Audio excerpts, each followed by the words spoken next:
उन दिनों की बात है जब मुल्ला नसीरुद्दीन का नाम न केवल उनकी बुद्धिमानी के लिए बल्कि उनके अनोखे न्याय करने के तरीकों के लिए भी पूरे मुल्क में मशहूर था। उस जमाने में अकशहर शहर में तरह तरह के लोग रहते थे, कुछ भले कुछ बुरे। लेकिन उस शहर में एक शख्स ऐसा भी था जिसकी कंजूसी और लालच के किस्से दूर दूर तक मशहूर थे। उसका नाम था सेठ करोड़ीमल। सेठ करोड़ीमल के पास धन की कोई कमी नहीं थी। उसका घर महल जैसा था, गोदाम अनाज से भरे थे और तिजोरियां सोने चांदी से। लेकिन उसका दिल राई के दाने से भी छोटा था। वह इतना लालची था कि अगर उसे पसीना भी आता तो वह उसे पोंछने के बजाय यह सोचकर शरीर पर ही सूखने देता कि कहीं पसीने की एक बूंद भी बेकार न चली जाए। उसका मानना था कि दुनिया में दो ही तरह के लोग होते हैं, एक जो ठगते हैं और दूसरे जो ठगे जाते हैं, और वह हमेशा पहली श्रेणी में रहना चाहता था। एक दिन बाजार के बीचों बीच मुल्ला नसीरुद्दीन अपनी गधे की लगाम पकड़े खड़े थे। वे कुछ ताज़ा सब्जियां खरीदने आए थे। तभी वहां सेठ करोड़ीमल अपनी बग्घी से उतरा। उसने रेशमी कपड़े पहन रखे थे और उंगलियों में अंगूठियां चमक रही थीं। सेठ की नजर एक गरीब सब्जी वाले पर पड़ी जो ताजे तरबूज बेच रहा था। सेठ ने कड़क आवाज में पूछा, "ऐ भाई, यह तरबूज कैसे दिया?" सब्जी वाले ने डरते हुए कहा, "हुजूर, 5 सिक्के का एक।" सेठ ने नाक सिकोड़ी, "5 सिक्के? क्या यह तरबूज सोने के पानी में उगाया है? मैं 1 सिक्का दूंगा, देना है तो दे, वरना मैं दूसरे से ले लूंगा।" सब्जी वाला गिड़गिड़ाया, "मालिक, 1 सिक्के में तो मेरी लागत भी नहीं निकलेगी। मेरे बच्चे भूखे रह जाएंगे।" सेठ हंसा, "तेरे बच्चे भूखे रहें या सोए रहें, उससे मुझे क्या? व्यापार व्यापार होता है।" उसने जबरदस्ती 1 सिक्का फेंका और एक बड़ा सा तरबूज उठाकर अपने नौकर को दे दिया। गरीब सब्जी वाला आंसू पोंछता रह गया। मुल्ला नसीरुद्दीन यह सब देख रहे थे। उन्हें बहुत क्रोध आया। उन्होंने सोचा, इस अमीर आदमी को अपनी दौलत का इतना घमंड है कि यह गरीबों का हक मारने में भी शर्म महसूस नहीं करता। इसे सबक सिखाना ही होगा, और ऐसा सबक जो यह जिंदगी भर याद रखे। तभी सेठ की नजर मुल्ला पर पड़ी।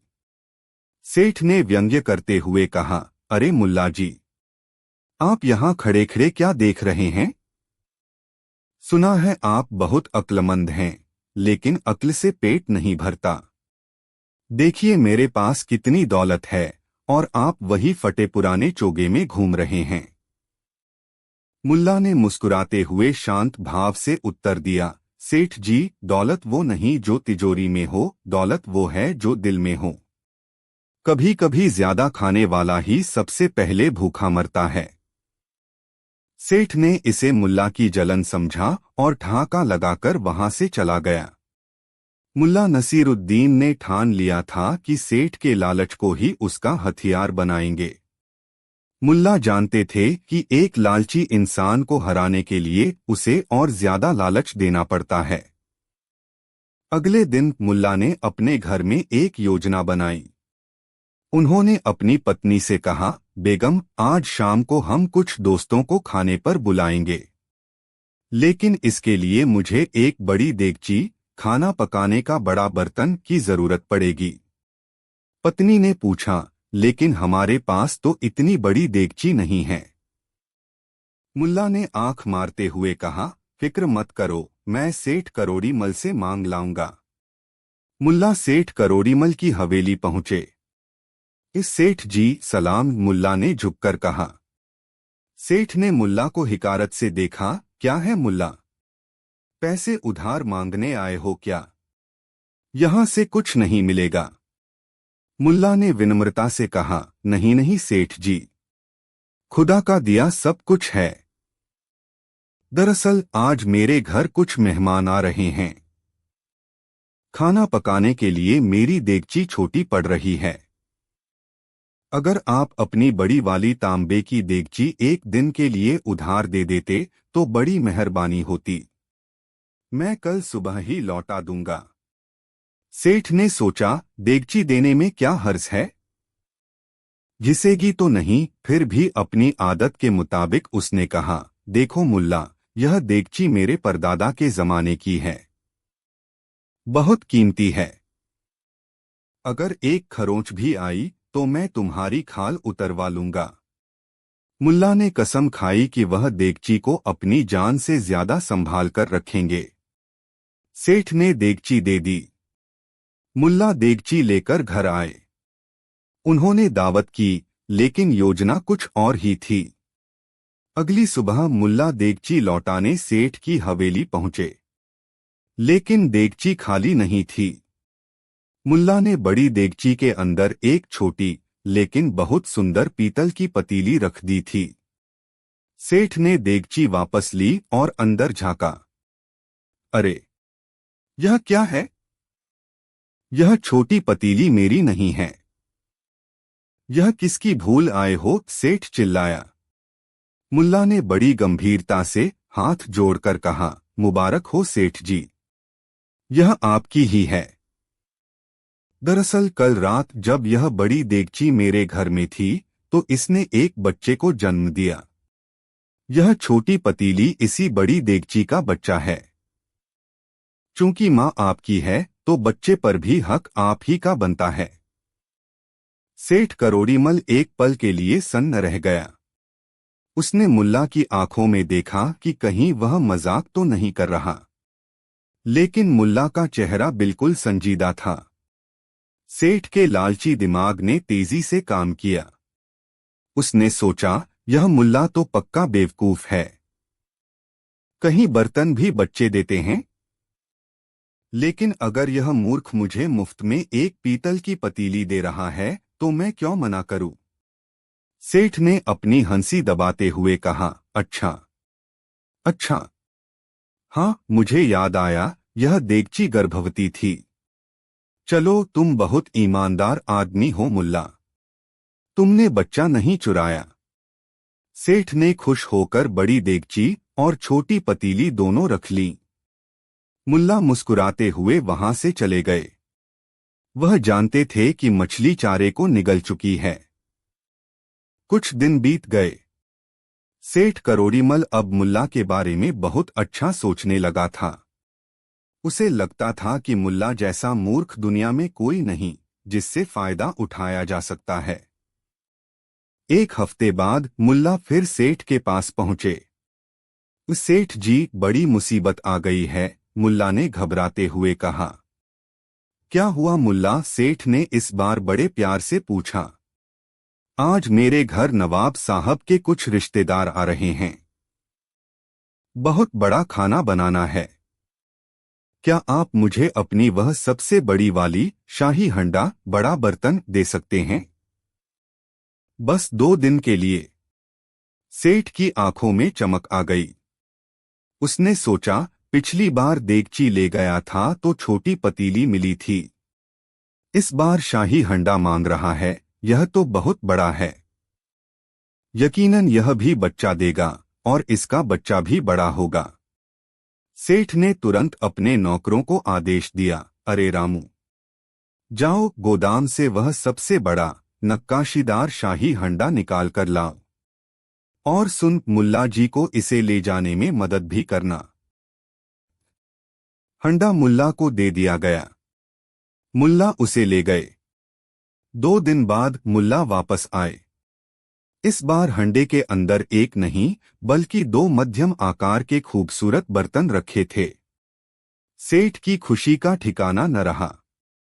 उसने पूछा, मुल्ला, यह क्या माजरा है? मुल्ला ने भोलेपन से कहा, सेठ जी, क्या बताऊं, कुदरत का करिश्मा है। आपके हंडे ने जुड़वा बच्चों को जन्म दिया है। सेठ मन ही मन नाचने लगा। उसने सोचा, यह मुल्ला तो साक्षात लक्ष्मी का अवतार है मेरे लिए।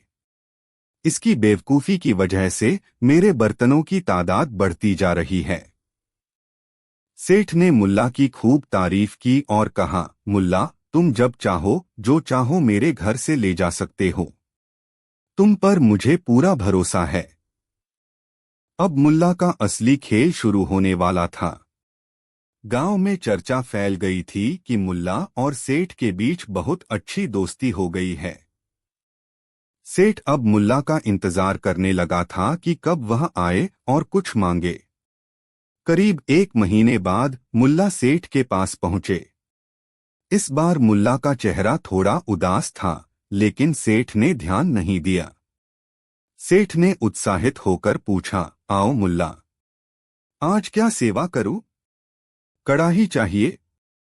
तंदूर चाहिए? मांगो, सब तुम्हारा है। मुल्ला ने हिचकिचाते हुए कहा, सेठ जी, मेरे बेटे की शादी तय हो गई है। पूरे शहर को दावत देनी है। मुझे खाना पकाने के लिए आपके उन 8 सबसे कीमती सोने और चांदी की परत चढ़े हुए बड़े बर्तनों की जरूरत है, जो आपने अपनी तिजोरी वाले कमरे में रखे हैं।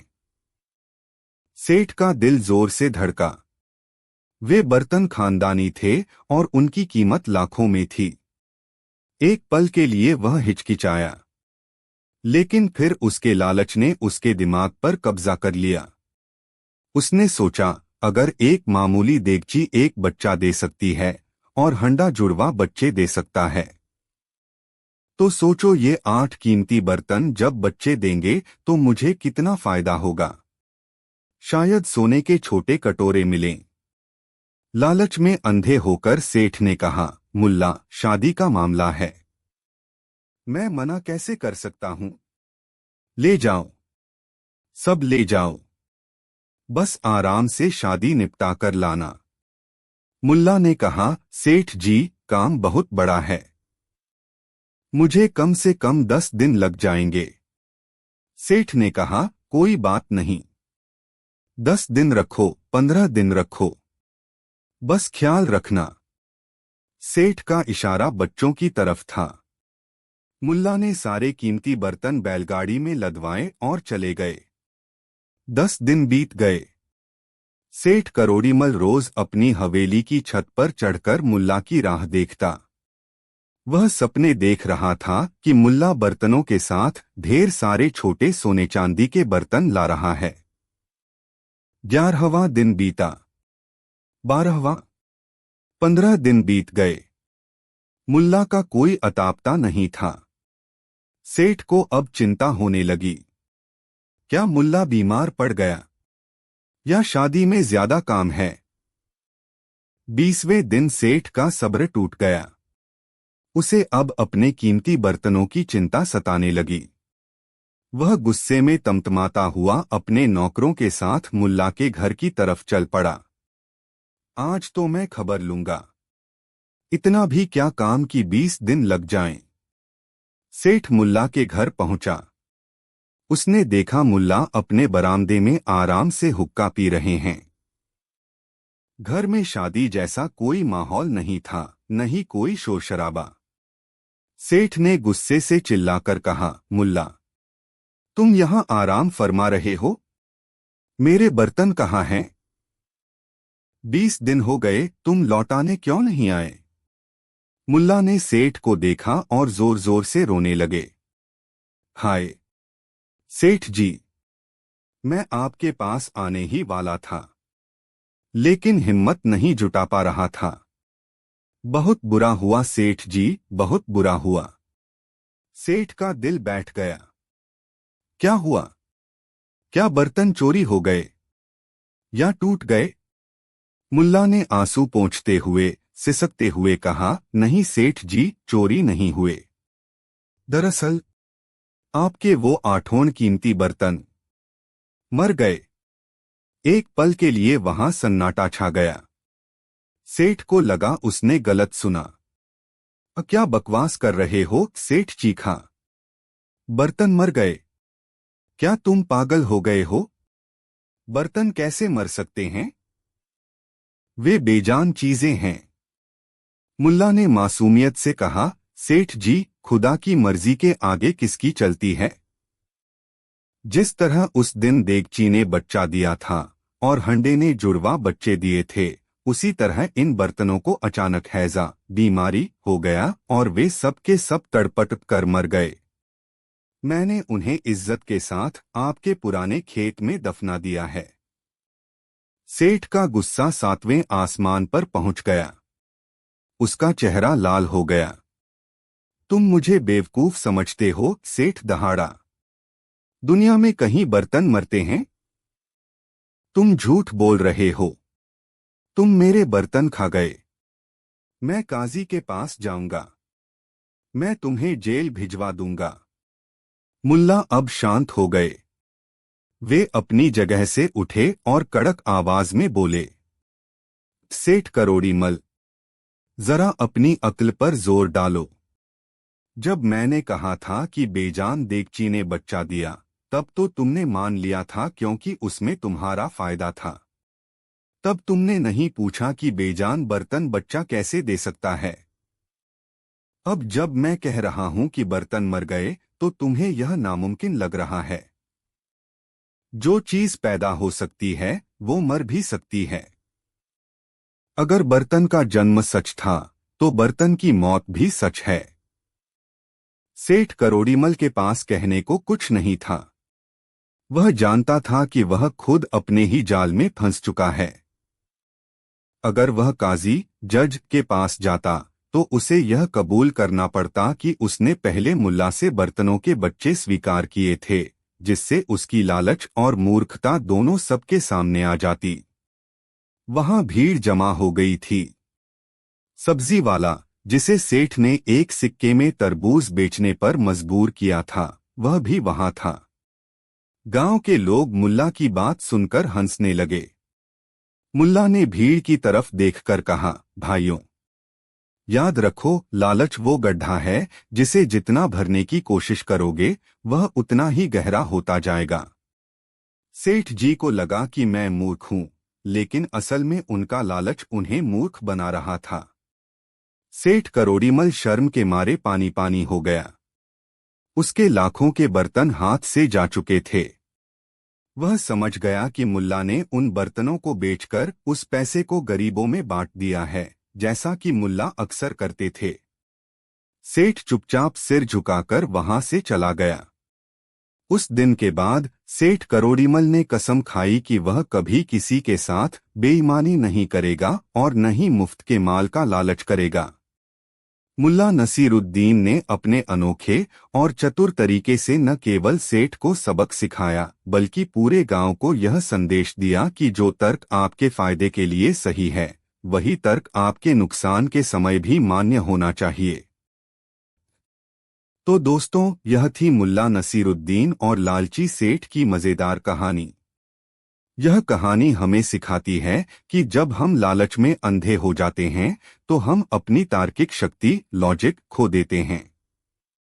सेठ को लगा था कि वह मुल्ला को ठग रहा है, लेकिन अंत में ठगने वाला ही ठगा गया। अगर आपको मुल्ला की यह चतुराई पसंद आई, तो वीडियो को लाइक करें और कमेंट में बताएं कि क्या आपके पास भी ऐसा कोई दोस्त है जो बर्तनों के बच्चे होने पर यकीन कर ले। चैनल को सब्सक्राइब करना न भूलें। मिलते हैं अगली कहानी में। उन दिनों की बात है जब मुल्ला नसीरुद्दीन एक छोटे से शहर में अपनी पत्नी के साथ सुकून से रहा करते थे। मुल्ला अपनी हाजिर जवाबी और बुद्धिमानी के लिए पूरे इलाके में मशहूर थे। लोग दूर दूर से उनके पास सलाह लेने आते थे। लेकिन मुल्ला की इस शोहरत का एक नुकसान भी था। अक्सर लोग प्रशंसक बनकर उनके घर आ धमकते और मुफ्त की रोटियां तोड़ते। मुल्ला मेहमानवाजी के कायल तो थे, लेकिन उन्हें बिन बुलाए और स्वार्थी मेहमानों से सख्त चिढ़ थी। एक शांत और खुशनुमा दोपहर थी। मुल्ला अपने बगीचे में लगे पुराने पेड़ की छांव में आराम कुर्सी पर बैठे ऊँघ रहे थे। पास ही उनकी पत्नी फातिमा रसोई में रात के खाने की तैयारी के बारे में सोच रही थी। घर में सुकून था, पंछी चहचहा रहे थे और मुल्ला को लग रहा था कि आज का दिन बहुत शांति से बीतेगा। लेकिन तभी खट खट खट, दरवाजे पर इतनी जोर से दस्तक हुई कि मुल्ला की नींद उड़ गई। उन्होंने झल्लाहट में अपनी पगड़ी सीधी की और बड़बड़ाते हुए दरवाजे की तरफ बढ़े। इतनी दोपहर में कौन हो सकता है? लगता है किसी को चैन से सोना बर्दाश्त नहीं। जैसे ही मुल्ला ने दरवाजा खोला, उनके सामने 4 हट्टे-कट्टे आदमी खड़े थे। उनके चेहरों पर ऐसी मुस्कान थी जैसे वे मुल्ला के सगे भाई हों, लेकिन मुल्ला ने उन्हें पहले कभी नहीं देखा था। नसीरुद्दीन भाई, सुभान अल्लाह! आपको देखकर दिल बाग बाग हो गया। उनमें से एक, जो काफी मोटा था और जिसका नाम चमन था, आगे बढ़कर मुल्ला से गले लग गया। मुल्ला लगभग दबते हुए बोले, अरे अरे भाई, सांस तो लेने दो। पर आप लोग हैं कौन? चमन ने हैरानी का नाटक किया। अरे, पहचाना नहीं? मैं आपके पड़ोस के गांव के जमींदार का साला हूं।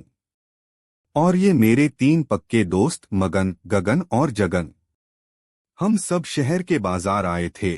सोचा जब नसीरुद्दीन साहब जैसे नेक इंसान यहाँ रहते हैं तो बिना मिले कैसे चले जाएं। मुल्ला समझ गए कि ये नेक इंसान से मिलने नहीं, बल्कि मुफ्त के खाने की तलाश में आए हैं। मुल्ला ने शिष्टाचार के नाते मुस्कुराते हुए कहा, जी बड़ी मेहरबानी, तशरीफ लाइए। चारों मेहमान ऐसे घर में घुसे जैसे वह उनका अपना ही हो। वे सीधे दीवान पर जाकर पसर गए। मगन ने अपनी जुराबें उतारकर मेज पर रख दीं, जिससे पूरे कमरे में दुर्गंध फैल गई। गगन ने मुल्ला के सजावटी गुलदस्ते को उठाकर अपनी नाक साफ कर ली और जगन ने मुल्ला की किताबों के पन्ने उलटते हुए कहा, मुल्ला जी, घर तो छोटा है पर दिल बड़ा होना चाहिए। रसोई से मुल्ला की पत्नी फातिमा ने यह सब देखा तो उसका पारा चढ़ गया।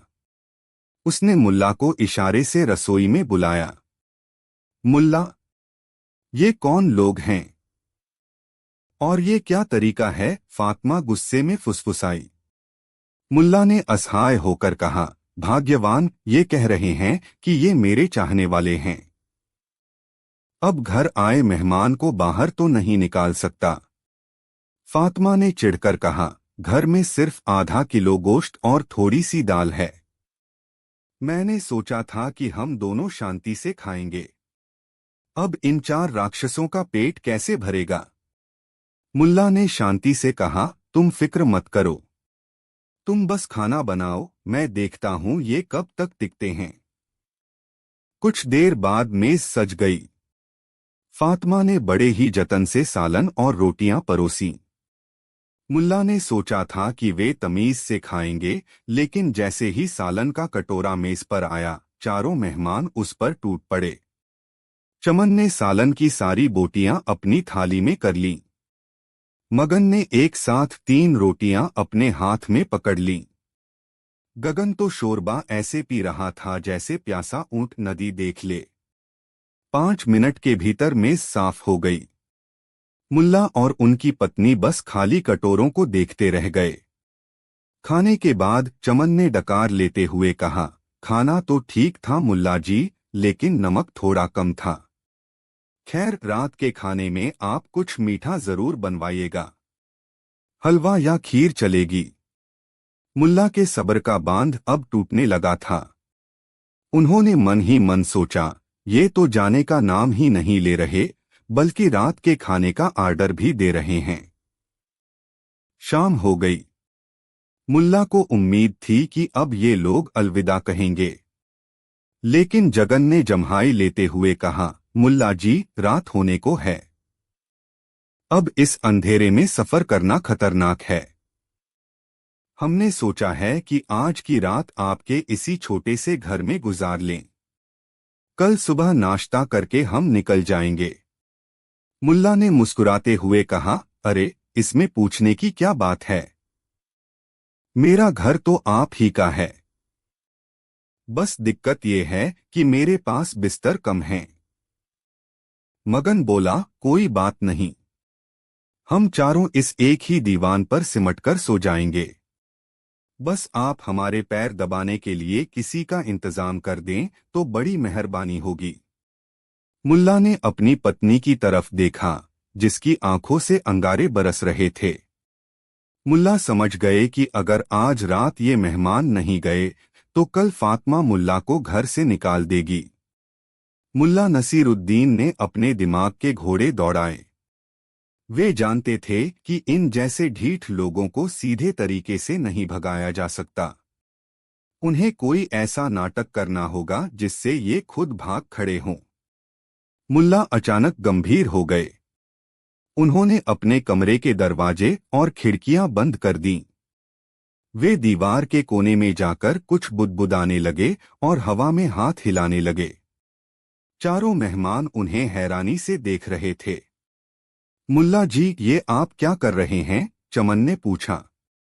मुल्ला ने अपनी उंगली अपने होठों पर रखी और फुसफुसाते हुए बोले, शहर, शोर मत करो, वरना वो जाग जाएगा।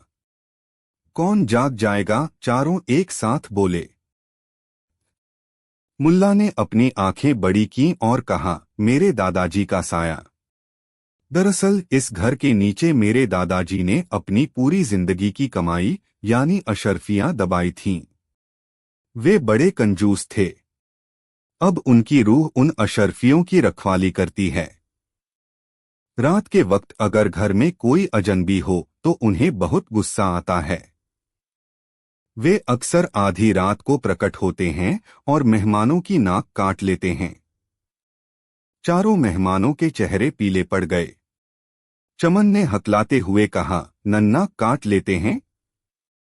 लेकिन आप तो कह रहे थे कि आप नेक इंसान हैं। मुल्ला ने आह भरते हुए कहा, मैं तो हूं, लेकिन दादाजी बड़े सनकी थे। देखिए, पिछली बार एक मेहमान रुके थे, आज वे बिना नाक के ही घूम रहे हैं। लेकिन आप डरिए मत, आप मेरे दोस्त हैं। मैं सारी रात जागकर उन्हें काबू करने की कोशिश करूंगा। बस आप लोग सोते समय अपनी गर्दन पर चादर लपेट लीजिएगा, शायद वे आपको न देख पाएं। रात के 11 बज रहे थे। चारों मेहमान दीवान पर दुबक कर बैठ गए। हर छोटी आवाज उन्हें दादाजी का साया लग रही थी। मुल्ला ने अंधेरे कमरे में जानबूझकर पुरानी जंजीरें हिलाना शुरू कर दिया। खर्रर खर्रर आवाज आई। मगन चिल्लाया, ये क्या है? मुल्ला ने अंधेरे से आवाज दी, शांत रहो। दादाजी अपनी संदूक खोल रहे हैं। शायद वे चेक कर रहे हैं कि उनकी अशर्फियां सुरक्षित हैं या नहीं। तभी मुल्ला ने एक पुरानी सफेद चादर ओढ़ी और धीरे से मगन के पैर के पास जाकर खुजलाने लगे। मगन डर के मारे उछल पड़ा, बचाओ बचाओ, दादाजी आ गए। मुल्ला फिर अपनी सामान्य आवाज में बोले, अरे चुप हो जाओ मगन भाई। वो तो मैं था, बस ये देख रहा था कि आपके पैर चादर से बाहर तो नहीं। दादाजी को बाहर निकले हुए पैर बहुत पसंद हैं, वे उन्हें खींचकर ले जाते हैं। अब मेहमानों की हालत खराब थी। उन्हें लग रहा था कि सुबह तक उनकी नाक सलामत नहीं रहेगी। आधी रात को मुल्ला अपनी पत्नी के पास गए और धीरे से बोले, अब आखिरी दांव खेलने का वक्त है। तुम पड़ोस वाले घर में जाओ और वहां के कुत्तों को जोर जोर से भौंकने के लिए उकसाओ और मैं यहां भूत भूत चिल्लाऊंगा। जैसे ही पत्नी ने बाहर जाकर शोर मचाया, मुल्ला अपने कमरे में आए और पागलों की तरह नाचने लगे। वे जोर जोर से चिल्लाने लगे, छोड़ दीजिए दादाजी, ये मेरे मेहमान हैं, इनकी नाक मत काटिए। नहीं दादाजी, इनकी आंखें मत निकालिए। मुल्ला ने अंधेरे में एक लकड़ी उठाई और हवा में जोर जोर से पीटने लगे। साथ ही वे खुद ही दर्द से चिल्लाने की आवाजें निकालने लगे, आ उह, दादाजी ने मुझे मार दिया। भागो भाइयों, अपनी जान बचाओ, दादाजी हाथ से निकल गए हैं। यह सुनना था कि चमन, मगन, गगन और जगन के होश उड़ गए। वे जूते पहनना भी भूल गए। चमन ने खिड़की से छलांग लगाई, मगन दरवाजे की तरफ भागा और बाकी दोनों एक दूसरे के ऊपर गिरते पड़ते बाहर की ओर दौड़े। अंधेरी रात में वे चारों सरपट दौड़ रहे थे, पीछे मुड़कर देखने की भी उनकी हिम्मत नहीं थी। उन्हें लग रहा था कि मुल्ला के दादाजी का साया उनके पीछे कुल्हाड़ी लेकर दौड़ रहा है। जब शोर शांत हो गया तो मुल्ला ने दरवाजा बंद किया और कुंडी लगा दी। उनकी पत्नी फातिमा अंदर आई, वह अपनी हंसी नहीं रोक पा रही थी। मुल्ला, आपने तो कमाल कर दिया। उनकी शक्लें देखने लायक थीं, फातिमा ने हंसते हुए कहा। मुल्ला ने आराम से अपनी पगड़ी उतारी और बिस्तर पर लेटते हुए कहा, मेहमान भगवान का रूप होते हैं, लेकिन तब तक जब तक वे अपनी मर्यादा न भूलें। और जो बिना बुलाए आकर दूसरों का हक छीनते हैं, उन्हें भगाने के लिए दादाजी के साये को तो आना ही पड़ता है। अगली सुबह जब सूरज निकला तो मुल्ला के दरवाजे के बाहर 4 जोड़ी पुराने जूते और एक गंदी जुराब पड़ी थी। मुल्ला ने मुस्कुराते हुए उन्हें कचरे के डिब्बे में डाल दिया और चैन की चाय पीने बैठ गए। उस दिन के बाद से उस गांव का कोई भी आदमी मुल्ला के घर प्रशंसक बनकर नहीं आया। पूरे इलाके में ये खबर फैल गई कि मुल्ला नसीरुद्दीन का घर शापित है और वहां उनके पूर्वजों की रूहें पहरा देती हैं। मुल्ला और उनकी पत्नी ने इसके बाद कई सालों तक शांति से अपने घर में वक्त बिताया। सीख: अति सर्वत्र वर्जयेत, यानी किसी भी चीज की अति बुरी होती है, चाहे वह मेहमानवाजी हो या किसी के घर का मुफ्त खाना। और हाँ, बुद्धिमान व्यक्ति हमेशा बल से नहीं बल्कि बुद्धि से समस्या का समाधान करता है। कहानी 2। दोस्तों, दुनिया में समझदार तो बहुत हुए, लेकिन मुल्ला नसीरुद्दीन जैसा कोई नहीं। उनकी अक्ल के किस्से तो आपने बहुत सुने होंगे, लेकिन आज जो किस्सा हम आपको सुनाने जा रहे हैं वो सिर्फ एक कहानी नहीं है, बल्कि भरोसे और इंसानी फितरत का एक ऐसा मजेदार नमूना है जिसे सुनकर आप हंसते हंसते लोटपोट हो जाएंगे। यह कहानी है मुल्ला नसीरुद्दीन, उनके सबसे वफादार साथी यानी उनके गधे और एक ऐसे पड़ोसी की जिसका नाम था करमाती। अब आप सोच रहे होंगे कि पड़ोसी का नाम करमाती क्यों था। दरअसल उसका असली नाम तो कुछ और था, लेकिन उसमें एक अद्भुत करामात थी। वह किसी से भी कोई भी चीज उधार मांग लेता था और उसे वापस करते समय वह चीज या तो टूट चुकी होती थी या गायब हो जाती थी। गांव वाले कहते थे कि करमाती के घर जो चीज गई, समझो वो ब्लैक होल में समा गई। मुल्ला नसीरुद्दीन इस बात को भली भांति जानते थे। एक खूबसूरत सुबह थी। सूरज की किरणें अभी अभी मुल्ला के आंगन में उतरी थीं।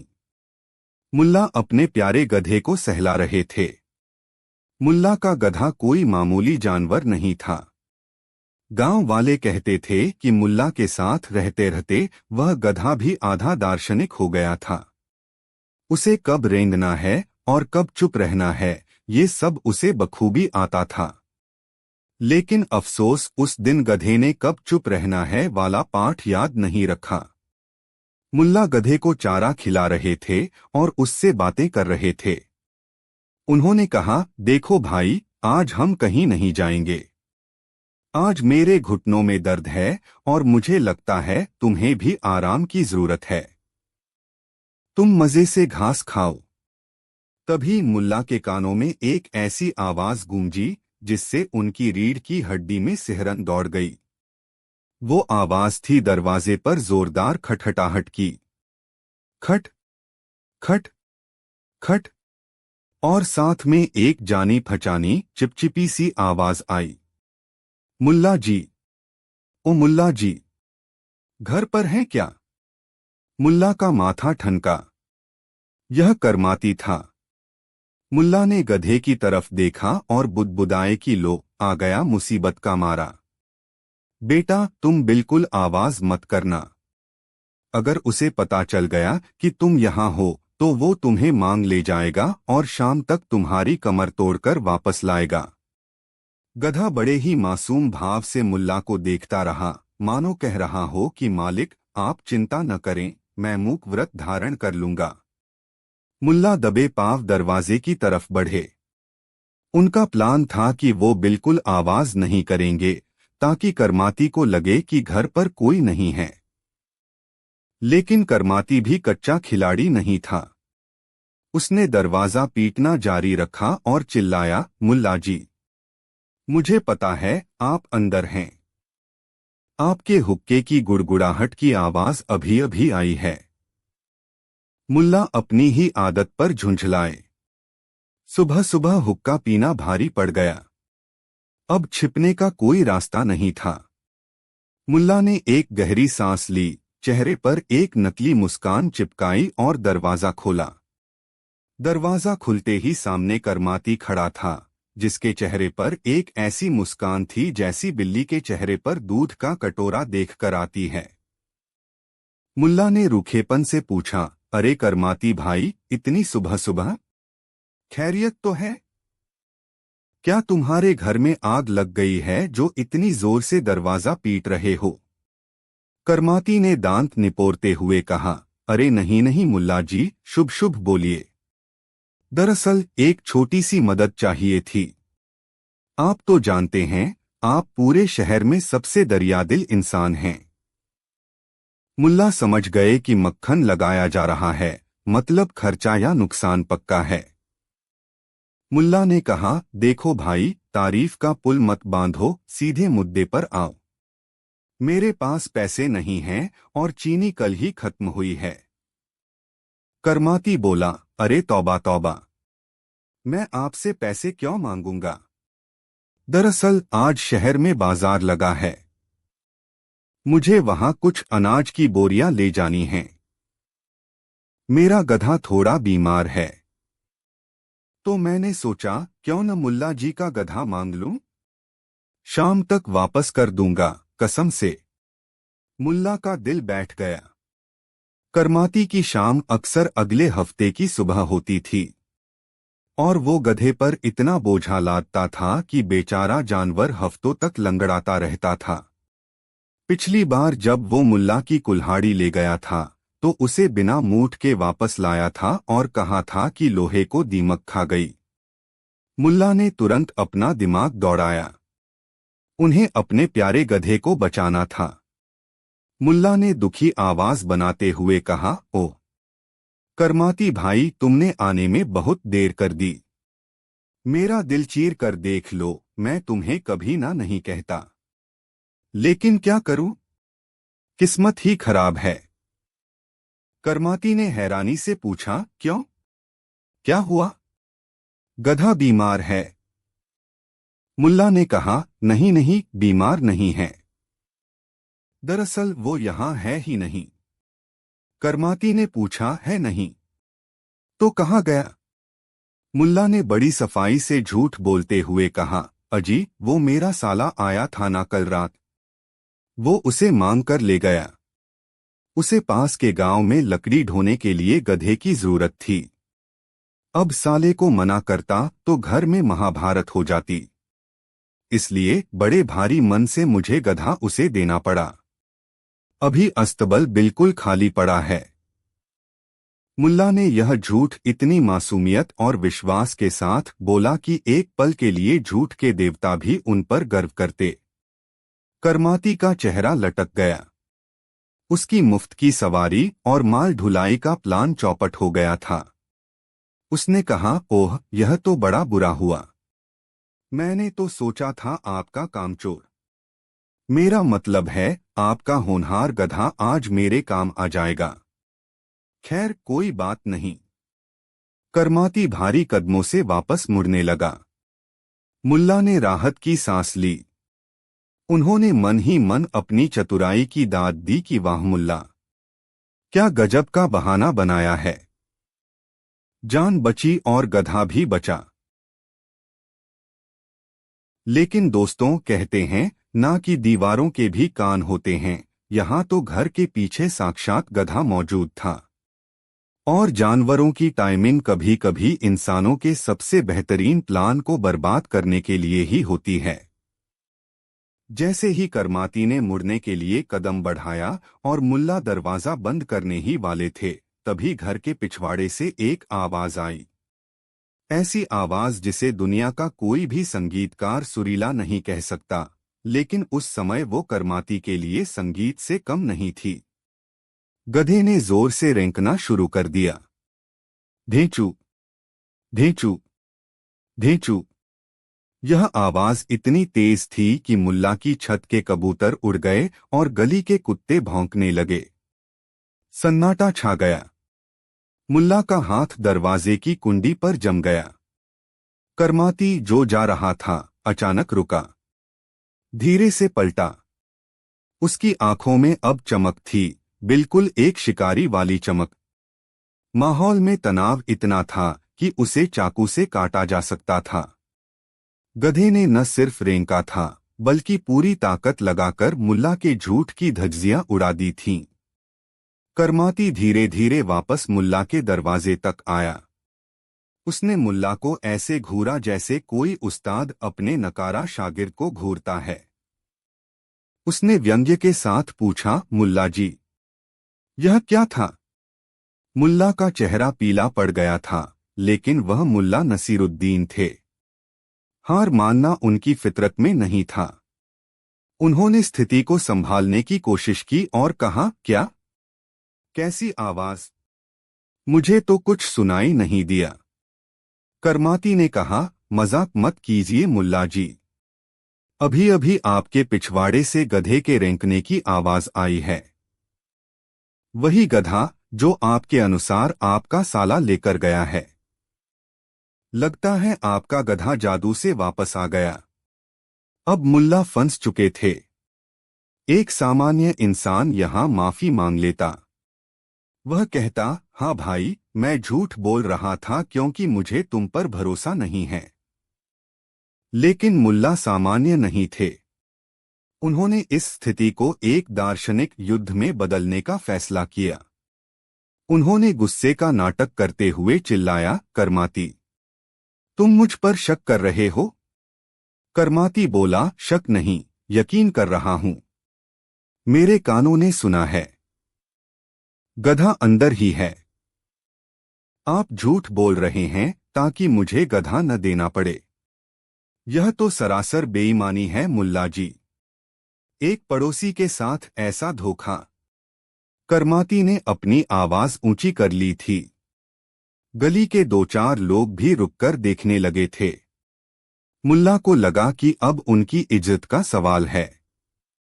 उन्होंने अपनी दाढ़ी पर हाथ फेरा और अपनी आवाज को भारी करते हुए कहा, देखो करमाती, तुम एक बहुत बड़ी गलती कर रहे हो। करमाती बोला, गलती मैं नहीं, आप कर रहे हैं। गधा अंदर है, आवाज सबूत है। जाइए, गधा बाहर निकालिए। मुल्ला ने अपनी आंखों को सिकोड़ा और करमाती की आंखों में आंखें डालकर एक ऐसा सवाल पूछा जो इतिहास बन गया। उन्होंने कहा, करमाती, मुझे एक बात बताओ। तुम किसे ज्यादा मानते हो? मुझे, जो एक बुजुर्ग हूँ, 5 वक्त का नमाजी हूँ, सफेद दाढ़ी रखता हूँ और समाज में जिसकी इतनी इज्जत है? या फिर तुम उस जानवर पर भरोसा करते हो जिसकी अक्ल घुटनों में होती है? करमाती हक्का बक्का होकर बोला, अरे यह कैसी बात हुई? मैंने आवाज सुनी है। मुल्ला अब आक्रामक हो गए और बोले, आवाज? आवाज तो हवा के झोंके से भी आती है, पुरानी खिड़कियों से भी आती है। हो सकता है मेरा खुद का गला खराब हो, लेकिन मुद्दा यह नहीं है। मुद्दा है विश्वास का। तुम मेरे मुंह पर मुझे झूठा कह रहे हो और उस गधे को सच्चा। करमाती ने कहा, लेकिन मुल्ला जी, गधा तो गधा है, वो झूठ कैसे बोलेगा? मुल्ला ने तुरंत जवाब दिया, यही तो तुम्हारी नादानी है। तुम्हें शर्म आनी चाहिए। तुम मेरी सफेद दाढ़ी और मेरे पवित्र शब्दों पर यकीन करने के बजाय एक गधे की ढेंचू ढेंचू पर यकीन कर रहे हो। क्या हमारी दोस्ती, मेरा रुतबा इतना कमजोर है कि एक जानवर की आवाज उसे काट दे? गांव वाले, जो अब तक तमाशा देख रहे थे, वे भी मुल्ला के तर्क से चकरा गए। मुल्ला ने बात को गधे के होने या न होने से हटाकर इंसानी सम्मान पर ला खड़ा किया था। मुल्ला जारी रहे, अगर तुम एक इंसान, एक पड़ोसी और एक विद्वान की बात को ठुकराकर एक गधे की बात मानना चाहते हो तो लानत है ऐसी सोच पर। ऐसे व्यक्ति के साथ तो मुझे बात भी नहीं करनी चाहिए जो गधे को मुझसे ज्यादा सच्चा मानता हो। करमाती अपना सिर खुजलाने लगा। तर्क पूरी तरह से बेतुका था, लेकिन मुल्ला का आत्मविश्वास इतना जबरदस्त था कि करमाती को अपनी ही मानसिक स्थिति पर शक होने लगा। वह गिड़गिड़ाते हुए बोला, नहीं नहीं मुल्ला जी, मेरा वो मतलब नहीं था। मैं तो बस। मुल्ला ने उसे बीच में ही रोक दिया, बस बस, अब कुछ मत बोलो। तुमने मेरे दिल को चोट पहुंचाई है। अब अगर गधा अस्तबल में होता भी तो भी मैं उसे तुम्हें नहीं देता, क्योंकि जो गधे की जुबान पर भरोसा करता है वो गधे की सवारी के लायक ही नहीं है। जाओ यहां से। मुल्ला ने जोर से दरवाजा बंद कर दिया। धड़ाम। दरवाजा बंद करके मुल्ला अपनी पीठ दरवाजे से टिकाकर खड़े हो गए और गहरी सांस ली। बाहर करमाती अभी भी खड़ा सोच रहा था कि आखिर हुआ क्या। उसने गधे की आवाज सुनी थी, यह सच था, लेकिन मुल्ला ने उसे ऐसा महसूस करा दिया था कि गधे पर भरोसा करना एक गुनाह है। दोस्तों, यह कहानी हमें हंसाती तो है ही, लेकिन अगर आप गहराई से सोचें तो मुल्ला नसीरुद्दीन ने यहाँ एक बहुत गहरा मनोविज्ञान इस्तेमाल किया। इसे आप अपनी शांति और अपनी प्रिय चीजों की रक्षा के लिए इस्तेमाल किया गया एक मजेदार दाव कह सकते हैं। मुल्ला हमें यह सिखाते हैं कि कई बार लोग सच्चाई को नहीं बल्कि उस अधिकार को महत्व देते हैं जो उसे कह रहा है। हम अक्सर अपनी आंखों और कानों पर भरोसा करने के बजाय प्रभावशाली लोगों की बातों में आ जाते हैं। करमाती जैसा पड़ोसी, जो हमेशा दूसरों का फायदा उठाना चाहता है, उसे सीधे ना कहने पर वो बुरा मान जाता और दुश्मनी मोल ले लेता। लेकिन मुल्ला ने स्थिति को ऐसे मोड़ा कि करमाती खुद को ही गलत समझने लगा। उसने गधे को नहीं पाया और ऊपर से उसे यह भी लगा कि उसने मुल्ला की तौहीन की है। अंदर मुल्ला वापस अपने गधे के पास गए। गधा अभी भी जुगाली कर रहा था। मुल्ला ने गधे के कान पकड़े और प्यार से कहा, अरे नालायक, अगर 2 मिनट और चुप रह लेता तो क्या तेरा पेट दुख जाता? तेरे चक्कर में मुझे पूरी फिलॉसफी झाड़नी पड़ी। गधे ने जवाब में फिर से एक छोटी सी आवाज निकाली, मानो वह मुल्ला पर हंस रहा हो। तो दोस्तों, अगली बार जब कोई आपसे कोई ऐसी चीज उधार मांगे जिसे आप देना नहीं चाहते, तो याद रखिएगा मुल्ला नसीरुद्दीन का यह तरीका। जरूरी नहीं कि आप गधे का बहाना बनाएं, लेकिन यह जरूर याद रखें कि दुनिया में कई बार तर्क से ज्यादा आत्मविश्वास काम कर जाता है। मुल्ला नसीरुद्दीन की कहानियां सिर्फ चुटकुले नहीं हैं, वे जीवन जीने की एक कला हैं। वे हमें सिखाती हैं कि मुश्किल से मुश्किल और शर्मनाक स्थिति से भी हंसते हंसते कैसे बाहर निकला जा सकता है। करमाती उस दिन खाली हाथ लौटा, लेकिन उसे जीवन भर यह समझ नहीं आया कि उस दिन सच क्या था, मुल्ला के शब्द या गधे की आवाज। आपको क्या लगता है?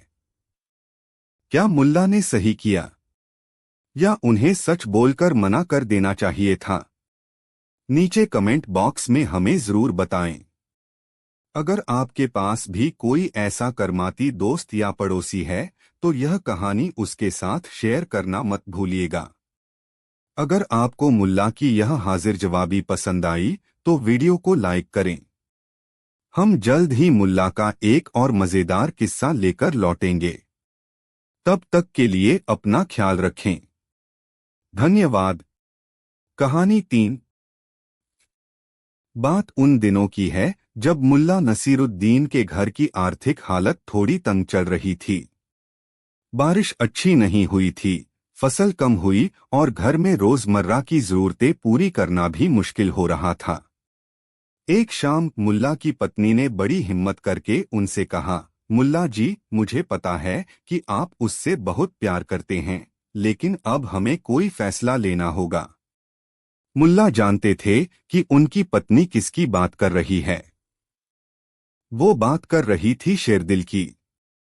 शेरदिल मुल्ला का वफादार गधा था। अब वो बूढ़ा हो चला था।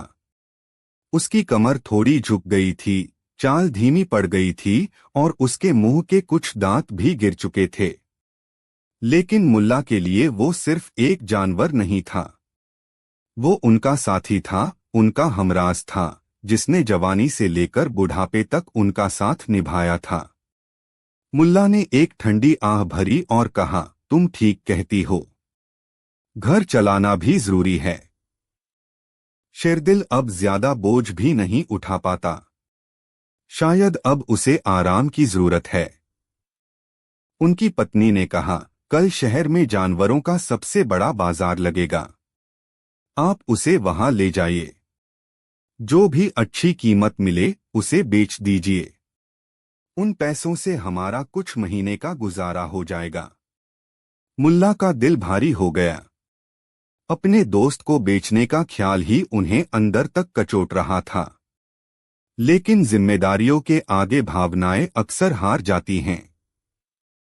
उन्होंने कहा, ठीक है, कल मैं और शेरदिल आखिरी बार एक साथ बाजार जाएंगे। अगली सुबह मुल्ला ने शेरदिल को खूब नहलाया, उसकी पीठ पर प्यार से हाथ फेरा और उसे लेकर बाजार की ओर चल पड़े। लेकिन उनके साथ एक और चीज थी। उनके कंधे पर एक छोटी सी काले रंग की बिल्ली बैठी हुई थी। यह बिल्ली कुछ दिन पहले ही उनके घर के पास मिली थी और मुल्ला उसे दूधरोटी खिला दिया करते थे। जब मुल्ला बाजार पहुंचे तो वहां का नजारा देखने लायक था। चारों तरफ शोर ही शोर था। कोई घोड़ों का मोलभाव कर रहा था, कोई ऊंटों की शान बघार रहा था। हर तरफ जानवरों और इंसानों की भीड़ थी। मुल्ला ने एक कोने में एक बड़े से नीम के पेड़ के नीचे अपनी जगह बनाई। उन्होंने शेरदिल को वहां खड़ा किया और बिल्ली को उसके पास जमीन पर बिठा दिया। लोगों ने मुल्ला और उनके बूढ़े गधे को देखा। कुछ ने हमदर्दी दिखाई तो कुछ ने मजाक उड़ाया। एक खरीदार पास आया और गधे को देखते हुए बोला, ऐ मुल्ला, इस मरियल जानवर का क्या लोगे? इसकी हड्डियां तो दिख रही हैं। 10 चांदी के सिक्के दूंगा, इससे ज्यादा एक कौड़ी नहीं। मुल्ला मुस्कुराए और बोले, नहीं भाई, इसकी कीमत तुम्हारी सोच से बहुत ज्यादा है। तभी वहां शहर का सबसे अमीर और घमंडी मींदार चौधरी भीम सिंह अपने लठैतों के साथ आ धमका। चौधरी को अपनी दौलत और अपनी समझदारी पर बहुत गुमान था। उसे लोगों को नीचा दिखाने में बड़ा मजा आता था। चौधरी ने मुल्ला का मजाक उड़ाते हुए कहा, अरे मुल्ला, आज यहाँ कैसे? लगता है घर में फाके पड़ गए हैं जो इस कबाड़ को बेचने आए हो। चलो मैं तुम पर रहम करता हूँ। बोलो, क्या कीमत है इस चलती फिरती कब्र की? पूरा बाजार मुल्ला की तरफ देखने लगा। सबको पता था कि चौधरी अब मुल्ला की बेइज्जती करेगा। मुल्ला नसीरुद्दीन ने बड़ी शांति से अपनी जगह से खड़े होकर एक ऐसा ऐलान किया जिसे सुनकर पूरा बाजार सन्न रह गया। उन्होंने अपनी बुलंद आवाज में कहा, हजरात, ध्यान से सुनिए। मैं आज यहाँ 2 जानवर बेचने आया हूँ। यह मेरा गधा है और यह बिल्ली। इस बिल्ली की कीमत है 2 चांदी के सिक्के। लोगों ने एक दूसरे को देखा। 2 चांदी के सिक्के एक बिल्ली के लिए। यह तो बहुत ज्यादा था, लेकिन फिर भी सुनने लायक था। चौधरी भीम सिंह हंसा, और तेरे इस बूढ़े गधे की क्या कीमत है मुल्ला? 5 चांदी के सिक्के। मुल्ला ने चौधरी की आंखों में आंखें डालकर कहा, नहीं चौधरी साहब, इस गधे की कीमत है पूरे 500 सोने की अशर्फिया। जैसे ही यह शब्द मुल्ला के मुंह से निकले, बाजार में एक पल के लिए मौत जैसा सन्नाटा छा गया। और फिर वो सन्नाटा एक जोरदार कहकहे में बदल गया। लोग हंसते हंसते लोटपोट हो गए। बच्चे तालियां पीटने लगे। चौधरी भीम सिंह का तो हंसते हंसते पेट दुखने लगा। 500 सोने की अशर्फिया, चौधरी ने चिल्लाकर कहा। हाँ हाँ हाँ मुल्ला, लगता है तुम्हारा दिमाग खराब हो गया है। 500 अशर्फियों में तो मैं अरबी नस्ल के 10 घोड़े खरीद लूं। इस बूढ़े गधे में ऐसा क्या है? क्या यह सोने के अंडे देता है? एक आदमी भीड़ में से चिल्लाया, मुल्ला, तुम गधा बेच रहे हो या अपना पूरा गांव? दूसरा बोला, लगता है मुल्ला ने रात में कोई शाही सपना देख लिया है। लेकिन मुल्ला के चेहरे पर कोई शिकन नहीं थी। वो बिल्कुल शांत खड़े थे, जैसे उन्होंने कोई मामूली बात कही हो। चौधरी ने अपनी हंसी रोककर कहा, अच्छा चल, मैं आज अच्छे मूड में हूं। मैं तुझे इस गधे के 20 चांदी के सिक्के दूंगा।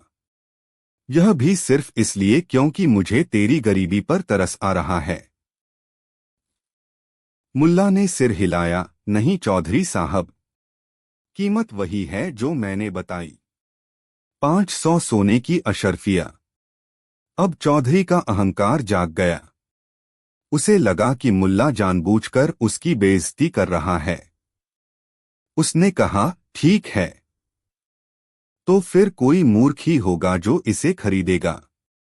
तुम दिन भर यहीं खड़े रहना, शाम को खाली हाथ ही घर लौटोगे। यह कहकर चौधरी जाने लगा। लेकिन मुल्ला ने उसे रोका। 1 मिनट चौधरी साहब, मुल्ला ने कहा, मैंने अपनी पूरी बात अभी खत्म नहीं की है। सब लोग फिर से चुप हो गए, यह देखने के लिए कि अब यह बुढ़ा और क्या नया तमाशा करने वाला है। मुल्ला ने कहा, मेरा एक नियम है। यह गधा और यह बिल्ली दोनों एक साथ बिकेंगे। कोई इन्हें अलग अलग नहीं खरीद सकता। यह एक पैकेज डील है। चौधरी और भी जोर से हंसा, मतलब जो कोई इस कबाड़ के लिए 500 सोने की अशर्फिया देगा, उसे 2 चांदी के सिक्के वाली बिल्ली मुफ्त में मिलेगी।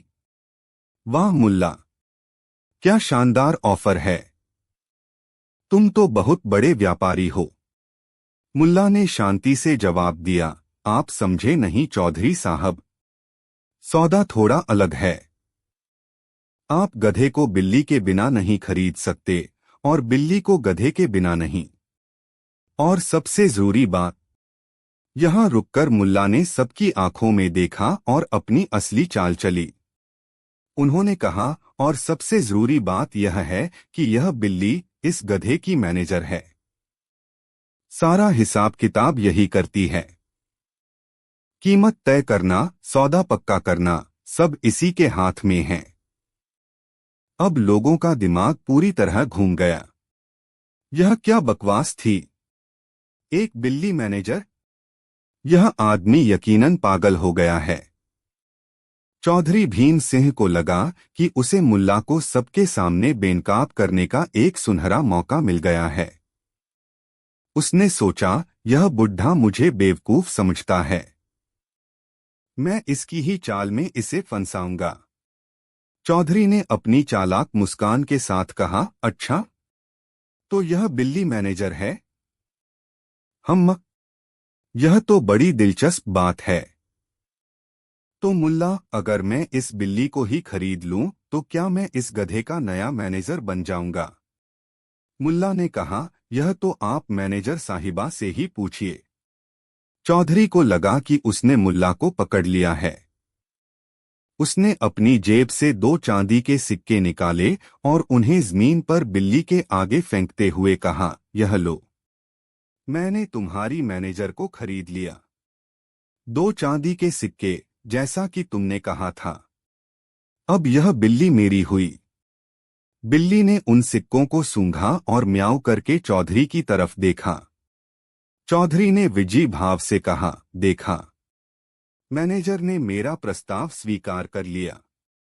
अब यह बिल्ली मेरी है, और चूंकि मैं अब नया मैनेजर हूं, तो मैं इस गधे की कीमत तय करूंगा। और मैं इसकी कीमत तय करता हूं। एक चांदी का सिक्का। बोलो मुल्ला, मंजूर है? भीड़ में कुछ लोग चौधरी की इस चालाकी पर वाह वाह करने लगे। उन्हें लगा कि चौधरी ने मुल्ला को उसी के खेल में हरा दिया है। लेकिन मुल्ला नसीरुद्दीन तो खेल के असली उस्ताद थे। उनके चेहरे पर एक रहस्यमयी मुस्कान थी। उन्होंने चौधरी के पास जाकर बड़ी विनम्रता से कहा, चौधरी साहब, आपको बहुत बहुत मुबारक हो। आपने बिल्कुल सही कीमत पर मैनेजर साहिबा को खरीद लिया है। यह बिल्ली अब आपकी हुई। चौधरी का सीना गर्व से चौड़ा हो गया। फिर मुल्ला ने आगे कहा, लेकिन चौधरी साहब, आप एक छोटी सी बात भूल गए। चौधरी ने अकड़कर पूछा, क्या? मुल्ला ने समझाया, आपने बिल्ली को खरीदा है, गधे को नहीं। और हमारा सौदा क्या था कि गधे की कीमत मैनेजर तय करेगी। आपने जो 2 चांदी के सिक्के दिए हैं, वो तो बिल्ली की कीमत थी, वो कीमत नहीं जो बिल्ली ने गधे के लिए तय की है। चौधरी का मुंह खुला का खुला रह गया। क्या क्या मतलब? मुल्ला ने अपनी बात और साफ की, मतलब यह, चौधरी साहब, कि अब यह बिल्ली आपकी मैनेजर है। और इस मैनेजर ने अपने गधे की कीमत 500 सोने की अशर्फिया तय की है। तो अब चूंकि आप नए मालिक हैं और यह आपकी मैनेजर है, तो आपको अपनी ही मैनेजर द्वारा तय की गई कीमत चुकानी होगी। लाइए, निकालिए 500 सोने की अशर्फिया और ले जाइए अपना गधा। एक पल के लिए पूरे बाजार में सन्नाटा छा गया। और फिर लोगों को मुल्ला की चाल समझ आई। चौधरी भीम सिंह अपने ही बुने जाल में फंस चुका था। उसने मैनेजर को खरीदकर अनजाने में मैनेजर द्वारा तय की गई कीमत पर मुहर लगा दी थी। अब चौधरी के पास 2 ही रास्ते थे। या तो वो 500 सोने की अशर्फिया देकर उस बूढ़े गधे को खरीदे और पूरे शहर में मजाक का पात्र बने, या फिर अपनी हार मानकर चुपचाप वहां से खिसक जाएं। जो भीड़ कुछ देर पहले मुल्ला पर हंस रही थी, अब वो दबी जुबान में चौधरी पर हंस रही थी। चौधरी का चेहरा गुस्से और शर्मिंदगी से लाल हो गया। उसने जमीन पर पड़े उन 2 चांदी के सिक्कों को भी नहीं उठाया और अपने लठैतों को लेकर बड़बड़ाता हुआ वहां से निकल गया। जब चौधरी चला गया, तो मुल्ला नसीरुद्दीन ने बिल्ली को वापस अपने कंधे पर बिठाया, शेरदिल की रस्सी पकड़ी और घर की ओर चल पड़े। एक आदमी ने उन्हें रोककर पूछा, मुल्ला, तुमने यह सब क्यों किया? तुम तो गधा बेचने आए थे, लेकिन तुमने तो ऐसी कीमत लगा दी कि कोई खरीद ही न सके। मुल्ला रुके, मुस्कुराए और एक ऐसी बात कही जो उस दिन वहां मौजूद हर इंसान के दिल में उतर गई। उन्होंने कहा, दोस्तों, मैं आज बाजार में गधा बेचने नहीं आया था। मैं तो यह देखने आया था कि दुनिया चीजों की कीमत कैसे लगाती है। तुम सबने मेरे शेरदिल को देखा और कहा कि यह बूढ़ा है, मरियल है, कबाड़ है। तुम सबने इसकी कीमत इसकी बाहरी हालत देखकर लगाई। किसी ने यह नहीं देखा कि इस गधे ने 20 साल तक बिना किसी शिकायत के मेरा बोझ उठाया है। इसने वफादारी निभाई है, मेरा साथ दिया है। मेरे लिए इसकी कीमत 500 अशर्फियों से भी ज्यादा है। मैंने यह कीमत इसलिए नहीं लगाई कि कोई इसे खरीदे, बल्कि इसलिए लगाई ताकि कोई इसे न खरीद सके। मैं बस दुनिया को यह बताना चाहता था कि हर चीज का मूल्य सिर्फ बाजार तय नहीं करता। कुछ चीजों का मूल्य हमारी भावनाओं, हमारी यादों और हमारे रिश्तों से जुड़ा होता है। और वो चीजें अनमोल होती हैं। यह कहकर मुल्ला अपने गधे और अपनी बिल्ली के साथ घर चले गए। उस दिन के बाद किसी ने मुल्ला के गधे को मरियल या कबाड़ नहीं कहा। जब भी लोग उसे देखते तो कहते, देखो वो जा रहा है 500 सोने की अशर्फियों वाला गधा। तो दोस्तों, यह कहानी हमें सिखाती है कि असली मूल्य क्या है। क्या वो जो दुनिया देखती है, या वो जो हम महसूस करते हैं? मुल्ला ने उस दिन गधे का मोलभाव नहीं किया, बल्कि उन्होंने मूल्य की परिभाषा ही बदल दी। अगर आपको मुल्ला की यह गहरी और मज़ेदार सोच पसंद आई हो तो इस वीडियो को लाइक करें और कमेंट में हमें बताएं कि आपकी ज़िंदगी में ऐसी कौन सी अनमोल चीज़ है जिसकी कीमत कोई नहीं लगा सकता। धन्यवाद। कहानी 3। यह उन दिनों की बात है जब रातें आज की तरह रोशन नहीं होती थीं। चांद बादलों के पीछे लुकाछिपी खेल रहा था और हवा में एक अजीब सी खामोशी थी। दूर कहीं किसी उल्लू के बोलने की आवाज उस खामोशी को और भी डरावना बना रही थी।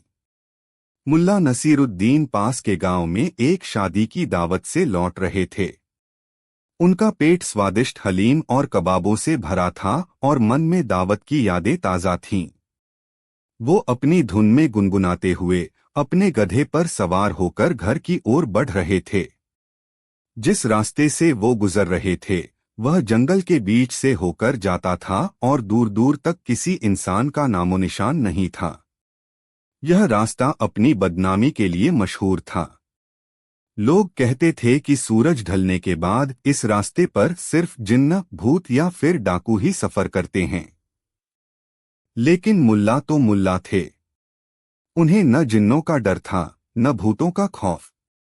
उनका मानना था कि सबसे बड़ा भूत तो इंसान के दिल में बसने वाला लालच है। वो अभी आधे रास्ते ही पहुंचे होंगे कि उनके गधे ने अचानक अपने कान खड़े कर लिए और हिनहिनाने लगा। मुल्ला ने गधे की पीठ थपथपाई और कहा, क्या हुआ मेरे दोस्त? लगता है तुमने भी कोई भूत देख लिया। डरो मत, जब तक मैं तुम्हारे साथ हूं कोई तुम्हारा बाल भी बांका नहीं कर सकता। लेकिन गधे की बेचैनी बढ़ रही थी। वो आगे बढ़ने से कतरा रहा था। मुल्ला को एहसास हो गया कि मामला गड़बड़ है। जानवरों में आने वाले खतरे को भांपने की एक अद्भुत शक्ति होती है। मुल्ला ने अपनी आंखों को सिकोड़कर अंधेरे में देखने की कोशिश की।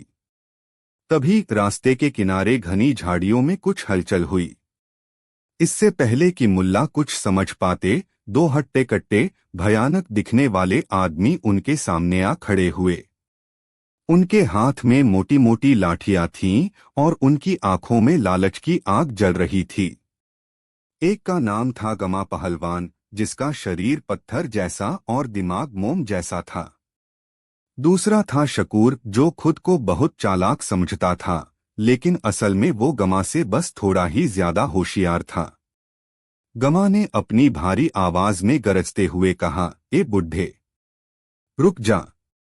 जो कुछ भी है चुपचाप हमारे हवाले कर दे, वरना तेरी हड्डियां तोड़कर इसी जंगल में फेंक देंगे।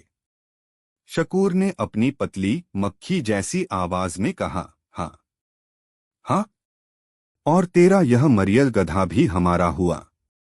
जल्दी कर, हमारे पास फालतू वक्त नहीं है। कोई और होता तो शायद डर के मारे कांपने लगता, लेकिन मुल्ला नसीरुद्दीन के चेहरे पर शिकन तक नहीं आई। उन्होंने बड़े ही शांत भाव से दोनों चोरों को ऊपर से नीचे तक देखा, जैसे कोई जौहरी नकली गहनों को परख रहा हो। मुल्ला ने एक गहरी सांस ली और मुस्कुराते हुए बोले, अरे नौजवानों, इतना गुस्सा क्यों करते हो? अगर कुछ चाहिए था तो प्यार से मांग लेते। मैं कोई कंजूस आदमी नहीं हूं। बताओ क्या चाहिए तुम्हें? दोनों चोर एक दूसरे को देखने लगे। उनकी जिंदगी में आज तक ऐसा शिकार नहीं मिला था जो लुटने के लिए इतना उतावला हो। गमा ने अपनी लाठी जमीन पर पटकते हुए कहा, मजाक करता है बुढ़ा। हमें तेरा सब कुछ चाहिए। तेरी जेब में जो बटुआ है वो निकाल। हमने सुना है तू बड़ा मालदार है और हमेशा अपने बटुए में सोने की अशर्फियां लेकर घूमता है। अब मुल्ला को मामला समझ आया। गांव में किसी ने यह अफवाह फैला दी थी कि मुल्ला के पास बहुत दौलत है जिसे वो अपने एक पुराने चमड़े के बटुए में रखते हैं। यह बटुआ मुल्ला को बहुत प्यारा था क्योंकि यह उनकी बीवी ने उन्हें शादी की पहली सालगिरह पर दिया था। उसमें कुछ चांदी के सिक्के जरूर थे, लेकिन सोने की अशर्फियों की बात कोरी अफवाह थी। मुल्ला ने अपने दिल पर हाथ रखा और एक दुखद चेहरा बनाया। उन्होंने कहा, नौजवानों, तुमने मेरे दिल की सबसे दुखती रग पर हाथ रख दिया। यह बटुआ यह बटुआ मैं तुम्हें नहीं दे सकता। शकूर हंसा, क्यों बे बुढ़े, क्या इसमें तेरी जान बसती है? निकालना है या लाठी से निकलवाएं? मुल्ला ने कहा, नहीं नहीं, ऐसी बात नहीं है। दरअसल इस बटुए में मेरी दौलत नहीं, मेरी इज्जत है। यह मेरी अमानत है। मैं इसे किसी ऐरे-गैरे नाकाबिल आदमी के हाथ में कैसे दे सकता हूं? गमा और शकूर फिर हैरान हुए। यह बुढ़ा कह क्या रहा था? गमा ने पूछा, नाकाबिल? तू हमें नाकाबिल कह रहा है? तेरी हिम्मत कैसे हुई? मुल्ला ने बड़ी गंभीरता से कहा, देखो भाई, मैं एक उसूलों वाला आदमी हूं। मैं अपनी दौलत सिर्फ उसी को देता हूं जो उसका असली हकदार हो, जो मुझसे ज्यादा ताकतवर और काबिल हो।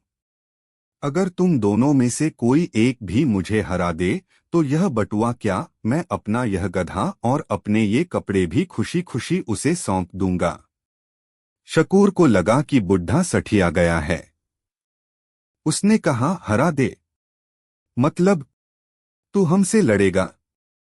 मुल्ला मुस्कुराए, नहीं नहीं, मैं बूढ़ा आदमी तुमसे क्या लड़ूंगा। लेकिन तुम दोनों तो जवान हो, ताकतवर हो। तुम दोनों आपस में क्यों नहीं लड़ते? जो जीतेगा वही मेरा सारा सामान ले जाएगा। मैं यहीं बैठकर फैसला करूंगा कि तुम दोनों में से असली पहलवान कौन है। यह प्रस्ताव इतना अजीब था कि दोनों चोर एक पल के लिए चुप हो गए। वे एक दूसरे को घूरने लगे। उनके दिमाग में लालच और शक दोनों एक साथ दौड़ रहे थे। शकूर ने फुसफुसाते हुए गमा से कहा, लगता है यह बुढ़ा हमें आपस में लड़वाकर भागना चाहता है। गमा ने अपनी मोटी बुद्धि से सोचा और कहा, अरे नहीं, यह भागकर कहाँ जाएगा? इसका गधा तो कछुए से भी धीरे चलता है। और अगर यह भागा तो हम इसे पकड़कर वहीं ढेर कर देंगे। मुझे तो लगता है कि यह सच बोल रहा है। इसके बटुए में जरूर बहुत सारा सोना है, तभी यह इतनी शर्तें रख रहा है। लालच ने उनकी अक्ल पर पर्दा डाल दिया था। सोने की अशर्फियों की कल्पना ने उन्हें अंधा कर दिया था। शकूर ने मुल्ला से कहा, ठीक है बुढ़े, हमें तेरी शर्त मंजूर है। हम दोनों लड़ेंगे और जो जीतेगा वो तेरा बटुआ लेगा। लेकिन अगर तूने चालाकी करने की कोशिश की तो याद रखना, हम तेरी जान ले लेंगे। मुल्ला ने बड़ी शांति से कहा, अरे मैं भला चालाकी क्यों करूंगा? मैं तो बस एक सच्चा विजेता चाहता हूं। चलो शुरू हो जाओ। मैं यहीं इस पत्थर पर बैठता हूं। मुल्ला पास के एक बड़े पत्थर पर ऐसे बैठ गए जैसे कोई राजा अपने दरबार में कोई मुकाबला देख रहा हो। अब गमा और शकूर एक दूसरे के सामने खड़े थे। कुछ देर पहले तक वे साथी थे, लेकिन अब वे दुश्मन बन चुके थे। दोनों के मन में एक ही ख्याल था, सारा सोना मेरा होगा। मुल्ला ने कहा, एक मिनट रुको। लड़ाई के भी कुछ नियम होते हैं। तुम दोनों अपने भारी भरकम कपड़े उतार दो ताकि लड़ने में आसानी हो। असली कुश्ती तो बिना कपड़ों के ही होती है। यह बात गमा को जंच गई। उसने फौरन अपनी मोटी जैकेट और कुर्ता उतारकर फेंक दिया। शकूर थोड़ा हिचकिचाया, लेकिन जब उसने गमा को देखा तो उसे भी अपने कपड़े उतारने पड़े। अब वे दोनों सिर्फ अपनी लंगोटियों में खड़े थे। मुल्ला ने कहा, शाबाश, अब तुम असली पहलवान लग रहे हो। एक काम करो, अपने ये कपड़े मुझे दे दो। मैं इन्हें तह लगाकर सुरक्षित रख देता हूँ ताकि इन पर धूल मिट्टी न लगे। दोनों चोरों ने अपने कपड़े मुल्ला को दे दिए। मुल्ला ने बड़े ही इत्मीनान से उनके कपड़ों की तह बनाई और उन्हें अपने पास रख लिया। फिर मुल्ला ने ऐलान किया, तो मुकाबला शुरू किया जाए। इसके बाद जो हुआ वो उस जंगल ने शायद ही पहले कभी देखा होगा। गमा और शकूर एक दूसरे पर भूखे भेड़ियों की तरह टूट पड़े। गमा अपनी ताकत का इस्तेमाल कर रहा था तो शकूर अपनी थोड़ी बहुत चालाकी का। वे एक दूसरे को घसीटते, पटकते और गालियां देते रहे। धूल का एक गुबार आसमान में छा गया। मुल्ला बड़े मजे से बैठे बैठे उन्हें उकसा रहे थे। वाह गमा, क्या दाव मारा है। बहुत खूब। शकूर, हिम्मत मत हारना, दिखा दे अपनी ताकत। करीब आधे घंटे की जोर आजमाइश के बाद दोनों बुरी तरह थककर हाफ रहे थे। उनके शरीर पर खरोंचें थीं और सांसें फूल रही थीं, लेकिन कोई भी हार मानने को तैयार नहीं था। आखिरकार दोनों एक दूसरे से लिपटकर जमीन पर गिर पड़े और वहीं पड़े पड़े हांफने लगे। मुल्ला अपनी जगह से उठे, उनके पास गए और बड़ी गंभीर आवाज में बोले, हम यह मुकाबला तो बराबरी पर छूटा। तुम दोनों ही बराबर के ताकतवर हो। अब मैं अपना बटुआ किसे दूं? यह तो बड़ी दुविधा हो गई। गमा और शकूर दोनों ने एक साथ कहा, मुझे। मुल्ला ने अपनी दाढ़ी पर हाथ फेरा, जैसे किसी गहरी सोच में डूबे हों। फिर उनकी आंखों में एक चमक आई। उन्होंने कहा, मेरे पास एक और तरकीब है। इससे दूध का दूध और पानी का पानी हो जाएगा। अब ताकत का फैसला तो हो नहीं पाया, चलो फुर्ती का हो जाए। शकूर ने हाफते हुए पूछा, फुर्ती मतलब? मुल्ला ने समझाया, हम एक दौड़ करेंगे, यहां से लेकर उस दूर वाले पीपल के पेड़ तक। तुम दोनों दौड़ोगे। जो भी उस पेड़ को छूकर सबसे पहले मेरे पास वापस आएगा, विजेता वही होगा। और उसे न सिर्फ मेरा बटुआ मिलेगा, बल्कि यह गधा और तुम दोनों के ये कपड़े भी इनाम में मिलेंगे। दोनों चोरों को यह विचार अच्छा लगा। कुश्ती से उनका शरीर दुख रहा था, दौड़ना उन्हें ज्यादा आसान लगा। गमा ने कहा, ठीक है, मैं तैयार हूं। शकूर भी मान गया। लेकिन मुल्ला ने अपनी आखिरी और सबसे बड़ी चाल चली। उन्होंने कहा, एक मिनट, इस दौड़ का एक आखिरी नियम है। विजेता को सब कुछ मिलेगा, है ना? तो क्यों न हम इस बटुए को और तुम्हारे कपड़ों को उस पीपल के पेड़ के नीचे ही रख दें। यह हमारा विजय चिन्ह, विनिंग पोस्ट होगा। जो वहां पहले पहुंचेगा वो सारा सामान उठाकर विजेता बन जाएगा। इससे मेरे ऊपर भी कोई बेईमानी का इल्जाम नहीं लगा पाएगा। थके हुए और लालच में अंधे चोरों को यह तर्क बहुत अच्छा लगा। उन्हें लगा कि बुड्ढा बहुत ईमानदार है। मुल्ला ने अपना बटुआ निकाला, दोनों चोरों के कपड़ों का गट्ठर उठाया और धीरे धीरे चलकर उस पीपल के पेड़ के पास गए, जो वहां से करीब 200 कदम दूर था। उन्होंने सामान को पेड़ के नीचे रखा और वापस अपनी जगह पर आकर खड़े हो गए। अब दोनों चोर, गमा और शकूर, सिर्फ लंगोटियों में दौड़ने के लिए तैयार खड़े थे। मुल्ला ने अपनी आवाज में पूरा जोर लगाकर कहा, 1, 2 और 3, भागो। इशारा मिलते ही दोनों चोर अपनी पूरी ताकत से उस पीपल के पेड़ की तरफ भागे। वे एक दूसरे को कोहनी मारते, धक्का देते और चिल्लाते हुए दौड़ रहे थे। दोनों के दिमाग में बस वो बटुआ और कपड़े घूम रहे थे। जैसे ही वे दौड़ते हुए मुल्ला की नजरों से थोड़े दूर हुए, मुल्ला नसीरुद्दीन ने अपना असली काम किया। वे भागे नहीं, वे दौड़े नहीं, वे बड़े ही आराम से अपने गधे की तरफ गए। उन्होंने धीरे से अपने गधे को सहलाया, उसकी पीठ पर बैठे और गधे को घर की विपरीत दिशा में यानी चोरों से दूसरी तरफ मोड़ दिया। मुल्ला ने अपने गधे के कान में फुसफुसाया, चलो मेरे दोस्त, आज रात का तमाशा खत्म हुआ। और वे चुपचाप अंधेरे में गायब हो गए। उधर पीपल के पेड़ के पास एक और ही नाटक चल रहा था। गमा और शकूर लगभग एक साथ पेड़ तक पहुंचे। दोनों ने एक साथ बटुए और कपड़ों पर झपट्टा मारा। यह मेरा है, गमा चिल्लाया। नहीं, पहले मैंने छुआ, शकूर चीखा। वे फिर से गुत्थम गुत्था हो गए। करीब 10 मिनट और लड़ने के बाद जब वे थककर चूर हो गए, तब शकूर के दिमाग की बत्ती जली। उसने हाफते हुए कहा, रुक जा गमा, वो बुढ़ा कहाँ है? दोनों ने मुड़कर देखा। दूर दूर तक कोई नहीं था, न मुल्ला न उसका गधा, सिर्फ रात का सन्नाटा और ठंडी हवा। गमा ने कहा, वो यहीं कहीं होगा, फैसला सुनाने के लिए आ रहा होगा। लेकिन जब 5 मिनट फिर 10 मिनट गुजर गए और कोई नहीं आया, तो उन्हें एहसास हुआ कि उनके साथ क्या हुआ है। शकूर ने अपना माथा पीटा। अरे हम बेवकूफ, वो बुढ़ा हमें उल्लू बना गया। उसने हमें आपस में लड़वाया और खुद भाग गया।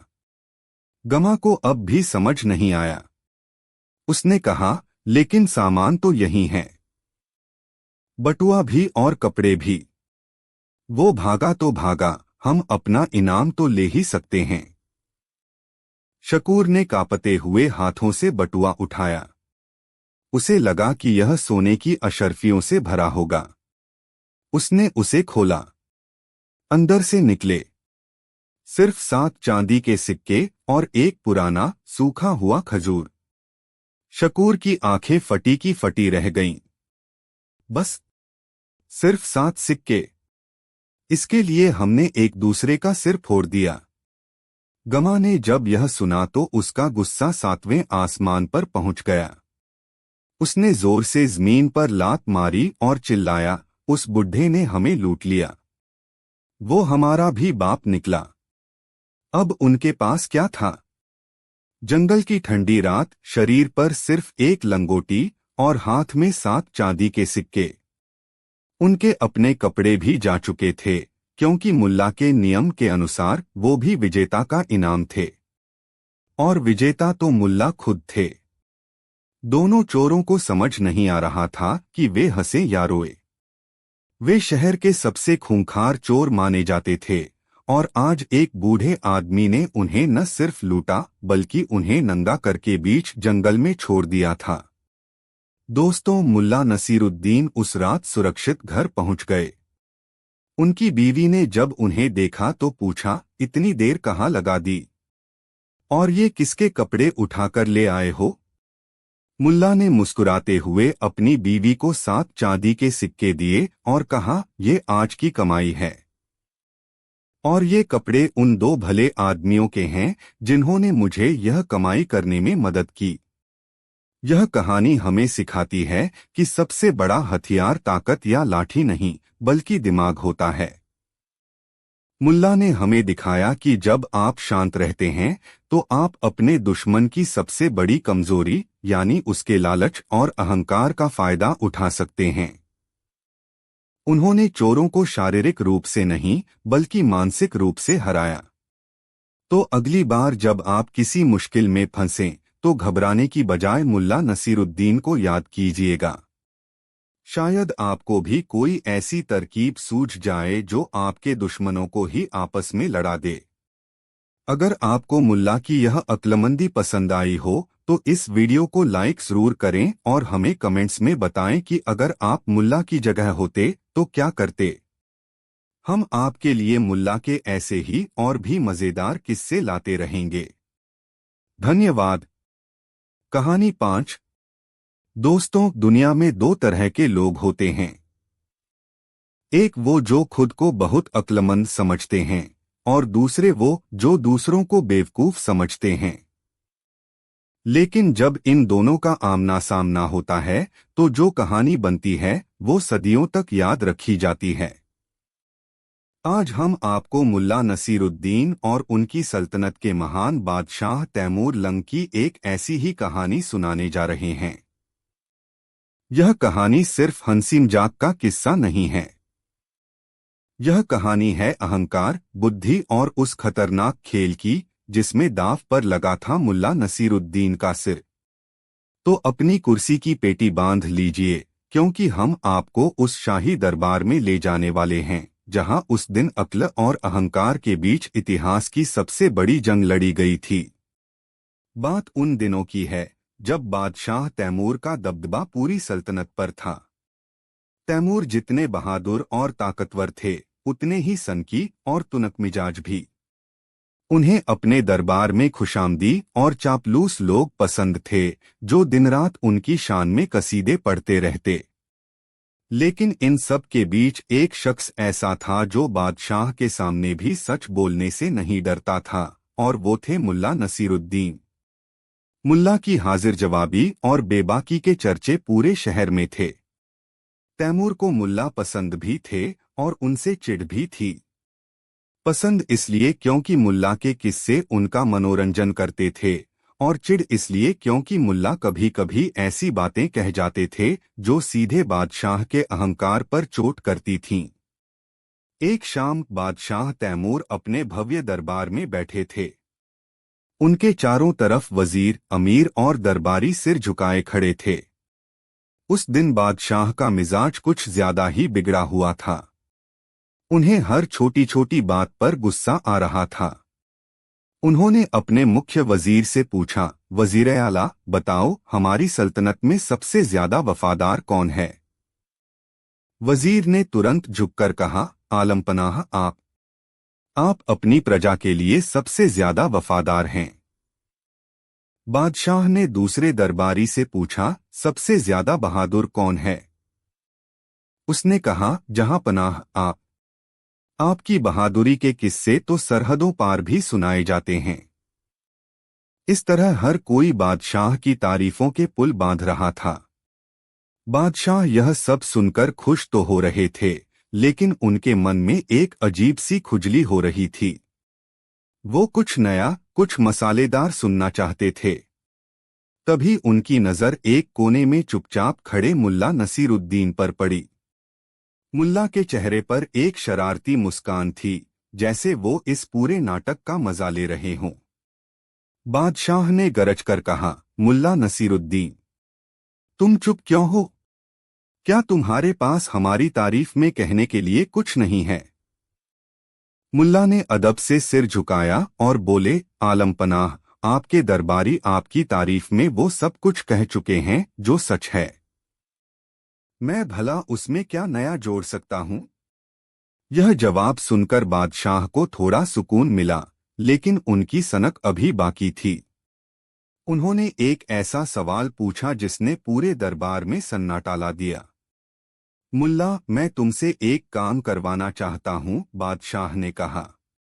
मुझे हमारी इस पूरी सल्तनत के 10 सबसे बड़े बेवकूफों की एक सूची चाहिए। मुझे ऐसे 10 लोगों के नाम लाकर दो जो तुम्हारी नजर में सबसे बड़े मूर्ख हों।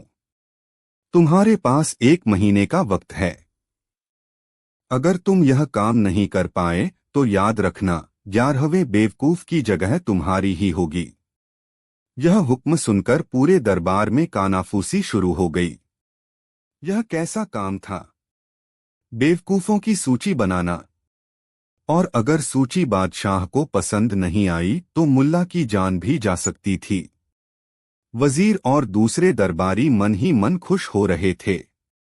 उन्हें लगा कि आज मुल्ला बुरी तरह फंस गया है। अब उसकी चतुराई काम नहीं आएगी। लेकिन मुल्ला नसीरुद्दीन के चेहरे पर घबराहट का कोई निशान नहीं था। उन्होंने बड़ी शांति से कहा, जहां पनाह, आपका हुक्म सर आंखों पर। मुझे 1 महीना नहीं, बस 1 हफ्ता चाहिए। मैं आपको 1 हफ्ते में ही सल्तनत के सबसे बड़े बेवकूफों की सूची सौंप दूंगा। यह सुनकर बादशाह और भी हैरान हुए। क्या यह आदमी मौत से नहीं डरता? उन्होंने कहा, ठीक है, तुम्हें 1 हफ्ते की मोहलत दी जाती है, लेकिन याद रखना, सूची में हर नाम के साथ यह भी लिखा होना चाहिए कि वो बेवकूफ क्यों है। मुझे सबूत चाहिए। मुल्ला ने सिर झुकाया और दरबार से चले गए। अब पूरा शहर इसी बात की चर्चा कर रहा था। मुल्ला नसीरुद्दीन बेवकूफों को कैसे ढूंढेंगे? क्या वो बादशाह के किसी करीबी का नाम लिखने की हिम्मत करेंगे, या फिर वो खुद ही 11वें बेवकूफ बन जाएंगे? 1 हफ्ता बीत गया। दरबार फिर से सज चुका था और सबकी नजरें दरवाजे पर टिकी थीं। बादशाह तैमूर अपने सिंहासन पर बैठे थे और उनके चेहरे पर एक क्रूर मुस्कान थी। उन्हें यकीन था कि आज मुल्ला या तो खाली हाथ आएंगे या फिर ऐसी सूची लाएंगे जिसे वो फाड़कर फेंक देंगे और मुल्ला को सजा देंगे। तभी मुल्ला नसीरुद्दीन ने दरबार में प्रवेश किया। उनके हाथ में एक बड़ा सा कागज का पुलिंदा था। वो धीरे धीरे चलकर बादशाह के सिंहासन के पास पहुंचे और सिर झुकाया। बादशाह ने कड़क आवाज में पूछा, मुल्ला, क्या तुम सूची ले आए हो? मुल्ला ने कहा, जी जहांपनाह, आपकी सल्तनत के सबसे बड़े बेवकूफों की सूची तैयार है। तो सुनाओ, बादशाह ने हुक्म दिया। पहला नाम किसका है? मुल्ला ने कागज खोला और पढ़ना शुरू किया। जहांपनाह, इस सूची में पहला नाम है रहीम कसाई का। सब हैरान हो गए। रहीम कसाई शहर का एक मामूली कसाई था। वो बेवकूफ कैसे हो सकता है? बादशाह ने पूछा, सबूत क्या है? मुल्ला ने बताया, आलमपनाह, मैंने रहीम को देखा कि वो अपने घर की टूटी हुई छत पर बैठा था और जिस डाल पर वो बैठा था उसी डाल को कुल्हाड़ी से काट रहा था। मैंने उससे पूछा कि तुम यह क्या कर रहे हो? डाल कटते ही तुम नीचे गिर जाओगे। तो उसने जवाब दिया, तुम अपना काम करो, मुझे मत सिखाओ। ऐसे इंसान से बड़ा बेवकूफ कौन हो सकता है जो अपनी ही बर्बादी का सामान खुद तैयार कर रहा हो। बादशाह को यह तर्क पसंद आया। उन्होंने कहा, हम ठीक है। दूसरा नाम? मुल्ला ने कहा, दूसरा नाम है फातिमा बी का। एक औरत का नाम सुनकर दरबारी चौंक गए। मुल्ला ने समझाया, जहांपनाह, फातिमा भी अपने घर में सुई खोज रही थी जो अंधेरे में कहीं गिर गई थी। लेकिन वो सुई घर के अंदर नहीं बल्कि बाहर सड़क की रोशनी में खोज रही थी। मैंने पूछा कि जब सुई अंदर गिरी है तो बाहर क्यों खोज रही हो? तो उसने कहा, अंदर अंधेरा है, बाहर रोशनी है। खोजने में आसानी होती है। जो इंसान समस्या की जड़ को छोड़कर कहीं और समाधान ढूंढ रहा हो उससे बड़ा मूर्ख कौन होगा। बादशाह इस तर्क से भी प्रभावित हुए। इस तरह मुल्ला एक एक करके नाम गिनाते गए और उनके बेवकूफ होने के बड़े ही मजेदार और सटीक कारण बताते गए। सूची में धोबी, किसान, व्यापारी जैसे आम लोग थे। दरबारियों को लग रहा था कि मुल्ला ने चालाकी से सिर्फ आम लोगों के नाम लिखकर अपनी जान बचा ली है। जब 9 नाम पूरे हो गए तो बादशाह ने कहा, ठीक है मुल्ला, अब आखिरी और 10वां नाम बताओ। तुम्हारी नजर में सल्तनत का 10वां सबसे बड़ा बेवकूफ कौन है? पूरे दरबार में सन्नाटा छा गया। अब तक सब कुछ ठीक चल रहा था, लेकिन आखिरी नाम हमेशा सबसे महत्वपूर्ण होता है। मुल्ला नसीरुद्दीन ने एक गहरी सांस ली। उन्होंने अपनी नजरें बादशाह की आंखों में डाली और बड़ी ही सधी हुई आवाज में कहा, जहांपनाह, इस सूची में 10वां नाम है आपका खुद का, यानी बादशाह सलामत तैमूर का। यह सुनना था कि पूरे दरबार में भूचाल आ गया। वजीर और दरबारी अपनी जगहों पर खड़े हो गए। तलवारें खींच गईं। बादशाह का चेहरा गुस्से से तमतमा गया। उनकी आंखें आग उगल रही थीं। तुम्हारी यह जुर्रत, मुल्ला, बादशाह सिंहासन से उठकर चीखे। तुमने मुझे, इस सल्तनत के मालिक को, बेवकूफ कहने की हिम्मत कैसे की? लगता है तुम्हें अपनी जान प्यारी नहीं है। सबूत दो। अभी इसी वक्त सबूत दो, वरना तुम्हारा सिर धड़ से अलग कर दिया जाएगा। दरबारियों को लगा कि आज मुल्ला का खेल खत्म। कोई भी बादशाह को बेवकूफ कहकर जिंदा नहीं बच सकता था। लेकिन मुल्ला नसीरुद्दीन शांत थे। उनके चेहरे पर डर का कोई भाव नहीं था। उन्होंने अदब से सिर झुकाया और बोले, जहां पनाह, मेरे पास सबूत है। और मेरा सबूत इतना ठोस है कि आप खुद उसे झुठला नहीं पाएंगे। बोलो, बादशाह गरजे। मुल्ला ने अपनी जेब से एक छोटा सा थैला निकाला और उसे बादशाह के सामने पेश करते हुए कहा, आलमपनाह, कुछ दिन पहले एक अजनबी सौदागर आपके पास आया था। उसने आपको एक अरबी घोड़ा बेचने की पेशकश की, जो उसके मुताबिक हवा से बातें करता था। उसने कहा कि वो घोड़ा अपने देश से लाएगा और इसके लिए उसने आपसे 5,000 सोने की अशर्फिया बतौर एडवांस पेशगी मांगी। बादशाह ने कहा, हाँ, तो इसमें क्या है? वो घोड़ा सल्तनत की शान बनेगा। मुल्ला ने कहा, जहां पनाह, आपने उस अजनबी पर भरोसा कर लिया जिसे आप जानते तक नहीं थे। आपने उसे 5,000 सोने की अशर्फिया दे दी, जबकि आपके पास न तो उसका कोई अतापता था, न ही कोई जमानत। आपने सल्तनत का इतना बड़ा खजाना एक अनजान आदमी के हाथ में सौंप दिया, सिर्फ एक घोड़े के लालच में। क्या यह बेवकूफी नहीं है? बादशाह का गुस्सा थोड़ा कम हुआ। उन्हें याद आया कि ऐसा हुआ तो था। उन्होंने पूछा, तो क्या? वो सौदागर घोड़ा लेकर आएगा। मुल्ला ने मुस्कुराते हुए कहा, और जहां पनाह, अगर वो सौदागर कभी वापस नहीं आया तो? अगर वो आपके पैसे लेकर भाग गया तो? तब सबसे बड़े बेवकूफ कौन साबित होंगे? अब बादशाह चुप हो गए। मुल्ला की बात में दम था। उन्होंने वाकई में एक बहुत बड़ा जोखिम लिया था। लेकिन कहानी अभी खत्म नहीं हुई थी।